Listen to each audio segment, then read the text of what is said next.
अस्सलाम वालेकुम my YouTube family, कैसे हैं आप सब। उम्मीद करती हैं आप सब खैर खैरियत के साथ होंगे और मैं भी बिल्कुल ठीक हूँ।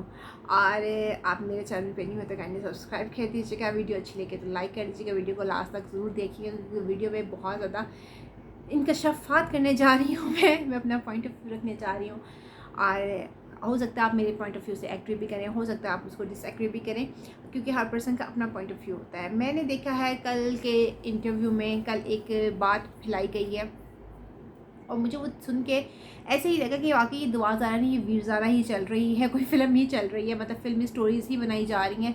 और जो इस फ़िल्म का जो सा दुआ ज़ारा एक फ़िल्म है, इसका जो राइटर है ना, वो बहुत ही ज़्यादा कुछ एक्स्ट्रा फ़िल्मी है क्योंकि उनको फ़िल्मी तरीके से मिल जाता है। एक ऐसा नेक और शरीफ ड्राइवर जो बग़ैर पैसों के उसको यहाँ तक ले आता है, टैक्सी ड्राइवर, वो भी जो है 12-13-14 घंटे का सफ़र जो है 22 घंटे में करा के लेकर आता है। और रास्ते में वो कहाँ कहाँ स्टे करते हैं इसका कुछ पता नहीं है। बच्चे ने इतना टाइम कहाँ स्पेंड किया इसके बाद का कुछ पता नहीं है।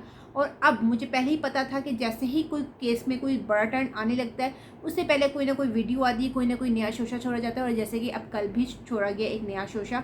वो शोशा कुछ ये था कि जी कुछ नामालूम अफराद जिनमें कुछ यूट्यूबर्स मौजूद हैं, उन्होंने दुआ ज़ारा को अगवा करने की कोशिश की है। उनके घर की चादर और चारदीवारी पे माल किया है और उनके घर घुस गए हैं। और उनके घर घुसने के बाद ना उन्होंने बच्ची को कमरे में बंद कर दिया, उसको अगवा करने की कोशिश की है। एक बात आप लोगों से भी मेरा क्वेश्चन ये है कि अगर मेहंदी साहब ने ये सब कुछ करना होता तो इतनी सख्त गर्मी में अदालतों के चक्कर क्यों काटते, वो इतना ज़िलो ख़वार क्यों होते।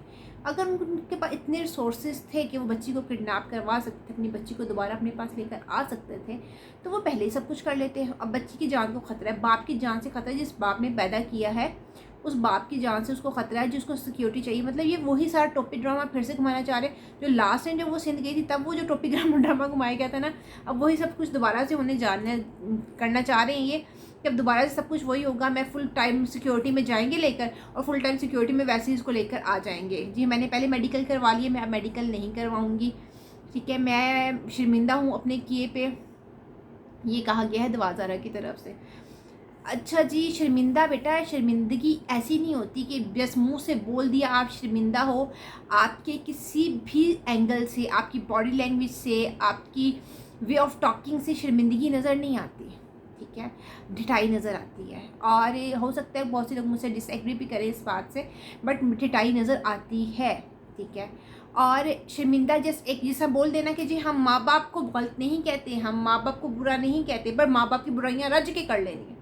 सेम उसी तरीके से आपने वही टॉपी ड्रामा घुमाया है और कहा है कि जी मैं जो सा हूँ ना शर्मिंदा हूँ। बेटा शर्मिंदगी ये नहीं होती कि आप अपने बाप से को पहले तो उनको इज़्ज़त को रोल के घर से भाग कर आ जाओ। ठीक है, उसके बाद आके आप अपने बाप पे पर्चे कटवाओ। ठीक है, वो मारने की कोशिश कर रहे हैं, जान की धमकियाँ, जान को ख़तरा है। कौन सी प्राइम मिनिस्टर हो आप जिसको सिक्योरिटी चाहिए? सिक्योरिटी में जाना है, बाप के पास जाने के लिए सिक्योर। एक तरफ आप कहती मैं सुलह करना चाहती हूँ, दूसरी तरफ आप कहती मुझे सिक्योरिटी चाहिए। मतलब ये डबल स्टैंडर्ड क्या है आपका? जिस डबल स्टैंडर्ड की समझ नहीं आती है। और मुझे 110% कन्फर्म है कि जो कल जो कहानी घड़ी गई है ना, वो कहानी ही है, उसमें कुछ भी रियलिटी नहीं है। कि जी अगर ये अब मेहंदी साहब इतने बेवकूफ़ तो है नहीं ना जो इतने अरसे से एक केस को लड़ रहे हैं और एंड टाइम पर वो आकर ये हरकत कर लें कि बच्ची को किडनैप करने लगे, अपने केस को कमज़ोर कर लें। वो इतने पागल तो है नहीं। हाँ, हो सकता है कि कोई यूट्यूबर जो उन पे गिरा गुजरे हों, वो उनका इंटरव्यू लेने के लिए पहुंचे हों, उन्होंने उनको इंटरव्यू देने से मना किया, वो एक बात और है, सेपरेट है। बट ऐसा कि अगवा करने के लिए गए वो पूरी कहानी घड़ी की, क्योंकि वो अपनी पसंद के यूट्यूबर्स को इंटरव्यू देते हैं। वो किसी भी एक जेन्युइन पर्सन को इंटरव्यू नहीं देते जो उनसे सख्त सवाल करे, ऐसे लोगों को इंटरव्यू नहीं देते। तो इस वजह से हो सकता है कुछ ऐसे यूट्यूबर्स इंटरव्यू लेने के लिए गए हों और उनको वहाँ से डिनाई कर दिया गया और उस पर फिर आगे ही वाबल्ला ये मचा दिया। क्योंकि एक 10 को 100 करना मुश्किल काम नहीं होता, एक सिफर ही तो उन्होंने आगे लगाना है। तो इसलिए उन्होंने यही काम किया, उन्होंने कोई बड़ा मार्का नहीं मारा कि जी कहानी। और इस बात में कोई रियलिटी नहीं, कोई प्रूफ लेकर आए, क्योंकि प्रूफ हमें प्रूफ चाहिए ना, आवाम को प्रूफ चाहिए। एंड टाइम पर जब मेडिकल कराने से पहले एक दिन वो पहले मना करती है, एक दिन पहले ही एक बड़ी प्रेस कॉन्फ्रेंस रखी जाती है, अपनी तरफ से वो प्रेस कॉन्फ्रेंस होती है, प्री प्लान सारा इंटरव्यू होता है उनका वो। ठीक है, खाने खिलाए जाते हैं, दिखाया जाता है जो बड़े अच्छे, बड़ी खुश है, वो ड्रेस पहना है, उसने मेकअप किया है। मेकअप किया, उसने ड्रेसिंग पहन की है, और वो ड्रेसिंग उसी दिन ख़रीद के लेकर आए जो ड्रेसिंग की है, और एक इयररिंग्स तक नहीं उस बच्ची ने पहने। मतलब क्या एक सिर्फ आपने दिखावा करना होता है? और मेकअप करा के बैठा दिया, खुश दिखा दिया, और जी सब कुछ कर लिया। पर मैं कुछ पॉइंट्स पे मैं इस चीज़ को कहूँगी, हो सकता है मुझसे डिसएग्री करें, कि कुछ पॉइंट्स पे मैंने वो वीडियोस देखते हुए, वो व्लॉग्स देखते हुए मुझे ऐसा लगा कि बच्ची कुछ कंफ्यूज है, कुछ डर खौफ उसके अंदर है। मेरी ऑब्जर्वेशन है ये, आप लोगों की डिफरेंट भी हो सकती है। मैंने कुछ व्लॉग्स ऐसे देखे हैं जहाँ पे बच्ची की बॉडी लैंग्वेज, कुछ बच्ची का कुछ ऐसा है, उसके चेहरे पे उसके अंदर कोई खौफ है, उसको कुछ सिखाया गया, क्योंकि उसके अल्फाज सबके एक ही हैं। 3 यूट्यूबर्स के नाम लिए गए हैं, उसमें एक जौन सी यूट्यूबर है हमारी मारिया अली, महरीन सत्तान, और जौन सी बुशरा शकील। क्यों उन्होंने टफ टाइम दिया उसको, और कोई बात नहीं है। और इसके अलावा भी यूट्यूबर्स हैं, सिर्फ 3 यूट्यूबर्स तो आपको तनकीद नहीं करे ना, हम भी यूट्यूबर्स हैं, और भी बहुत से यूट्यूबर्स हैं। अब जैसा सैयद अली हैदर है, ठीक है, सलमान मिर्ज़ा है, और शाहिद सकलैन है, और भी बहुत से यूट्यूबर्स हैं जो आपको, शाहिद हुसैन है, और बहुत से यूट्यूबर्स हैं जो आपको बर वक्त मतलब हर चीज़ पे आपकी नज़र रखे हुए हैं, वो हर तरह की रिपोर्टिंग करते हैं। उनके नाम क्यों नहीं लिए गए? वो भी आपके हक़ में नहीं बोलते, वो भी आपके फादर के हक़ में बोलते हैं, उनके नाम क्यों नहीं लिए गए? मेरा क्वेश्चन ये, सिर्फ 3 यूट्यूबर्स तो नहीं है जो बोल रहे हैं। हाँ, गिनती के 3 ज़रूर हैं वो जो आपके हक़ में बोल रहे हैं, जो आपको सपोर्ट करें वो 3 ज़रूर हैं।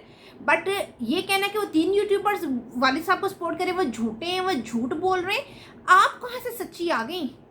आप लोग हाजी हैं, कुरान पाक पकड़ के आप लोग झूठ बोल जाते हो, कुरान पाक पकड़ के जो बयान देते हो उस पर कायम नहीं रहते, ठीक है। आप अपने वालिद की तजलील करने बैठी हुई हो, आपका एक बयान नहीं है कि जी मैं इतने बजे घर से निकली, यहाँ पे इतने बजे पहुँची, फ़ोन लिया, क्या टैक्सी ड्राइवर के पास फ़ोन नहीं था, और टैक्सी ड्राइवर बेसिकली है ही कोई नहीं था ना। और जी मेरे शोहर की तजलील ना करें, मेरे शोहर को रिस्पेक्ट दें। बेटा अपने अपने फादर को रिस्पेक्ट दी, जिस बाप ने आपको पैदा किया उसको रिस्पेक्ट दी आपने। उसको तो कह रहे झूठा है, झूठा है, झूठा। अगर आपके शोहर को कोई कहे झूठा है तो वो जिसकी करेक्टर असैसिनेशन हो जाती है, ठीक है। अगर आपके फादर के ऊपर लव मैरिज उन्होंने किया, लव मैरिज करना कोई गुनाह नहीं है, ठीक है। आपने जो काम किया है ना वो लव मैरिज नहीं थी, वो आप घर से भागी हो, माँ बाप की इज़्ज़त को रोंदा है। लव मैरिज इस तरीक़ाकार से नहीं होती। जब आप उसके साथ भागी हो, उसके लिए भागी हो, तब वो आपका कुछ भी नहीं लगता था। वो माँ बाप जिन्होंने पैदा किया, पाला पोसा, वो आपके माँ बाप ही थे, और अभी भी वो आपके माँ बाप ही हैं।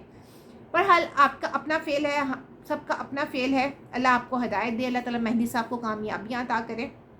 हमारी तो यही दुआ है, क्योंकि वो बाप जो ना दिन देखता, ना रात देखता, ना धूप देखता, ना छाँव देखता है, वो अपनी बेटी के लिए फ़ाइट कर रहा है। कि उसको अभी भी यकीन है कि उसकी बेटी नहीं बोल रही, ये उसको सिखाया जा रहा है। और मैं अल्लाह से दुआ करती हूँ कि उसके वालिद की ये जो उसके अंदर ये चीज़ है ना, ये कभी टूटे ना, और अल्लाह पाक उनको कामयाब करे।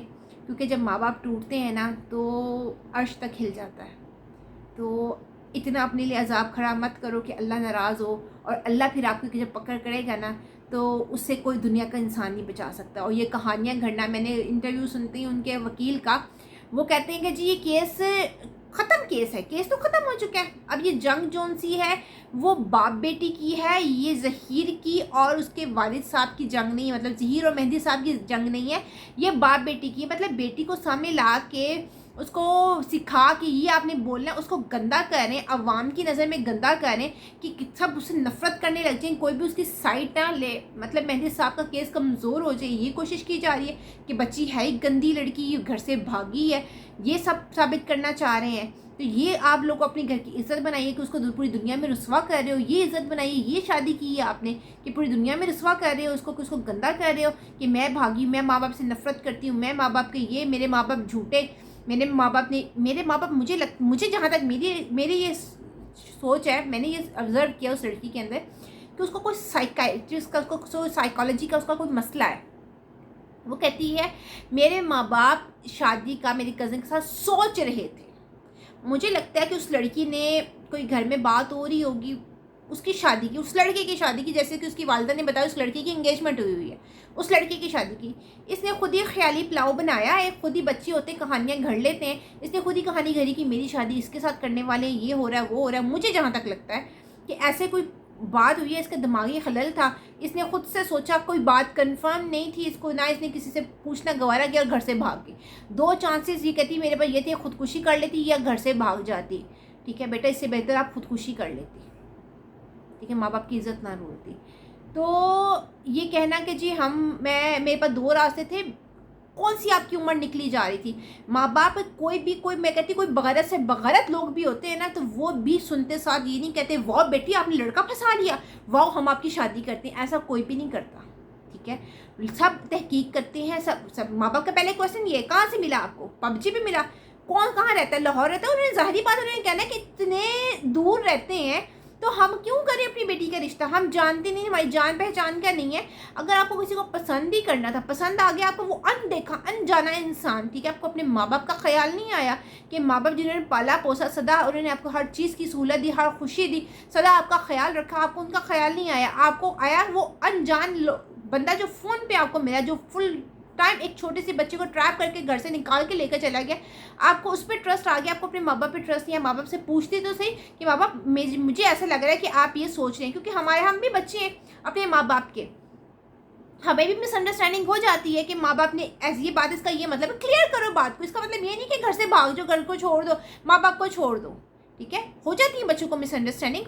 माँ बाप कुरान उठा के झूठ नहीं बोल रहा कि जी उन्होंने ऐसा नहीं सोचा, वाकई उन्होंने ऐसा सोचा होगा। ठीक है, मैं उनको बिल्कुल सपोर्ट करती हूँ कि उन्होंने ऐसा नहीं सोचा होगा। ये निकाह जो हुआ है, मैं इस निकाह को नहीं मानती, क्योंकि माँ बाप को रोल के कोई लव मैरिज नहीं होती। माँ बाप को इतना रोल के अपनी खुशियों की खातिर अपने माँ बाप, बेटियाँ तो वो होती हैं जो अपने आप को मार के माँ बाप को खुश करती हैं, मीन के ससुराल में जूते भी खा रही होती है, अपने माँ बाप को नहीं बताती कि हमारे माँ बाप की आंख में आंसू ना आए। मैं कहती हूँ कैसी बदकिस्मत बेटी हो कि जो माँ बाप को रोता देख कर भी उसके दिल में रहम नहीं आता। मुझे तो लगता है कि वो बच्ची का दिमाग फुल टाइम आउट हो चुका है, वो अपने सेंसेस में नहीं है, जो उसको कहा जाता है वो बोलती है और टोटल उसको बाकी कर दिया हुआ है। अल्लाह हदायत दे, अल्लाह तमाम बेटियों को हदायत दे और तमाम बेटियों को अपने हिफ्ज़ व ईमान में रखें, हमारी बेटियों को नेक करें। ठीक है, और अल्लाह ना करे कि हमारे माशरे में दोबारा कोई ऐसी दवाज़ारा आए और इतना कोई बड़ा केस बने और सब के लिए सब बहुत से लोग उसको सपोर्ट भी करते हैं। और जो कहा जाता है जी 80% लोग भी बात समझ गए लव मैरिज है, 80% अभी भी इस बात पे कायम है। 20 भी नहीं कहूँगी, मैं कहूँ तो 5 to 10% लोग हैं जो उसको सपोर्ट करते हैं, बाकी सब अगेंस्ट ही हैं। ठीक है, वो भी वो लोग हैं जो मेरे जैसे मेरी मर्ज़ी को सपोर्ट करते हैं, वही सपोर्टर्स हैं इनके भी, और इसके अलावा कोई एक्स्ट्रा नहीं है इनके सपोर्टर्स। ठीक है, आज की वीडियो आपको कैसी लगी, अच्छी लगी तो लाइक कर दीजिएगा, चैनल पर न्यू सब्सक्राइब कर दीजिएगा। इंशाल्लाह नेक्स्ट वीडियो के साथ फिर से मिलते हैं, तब तक के लिए।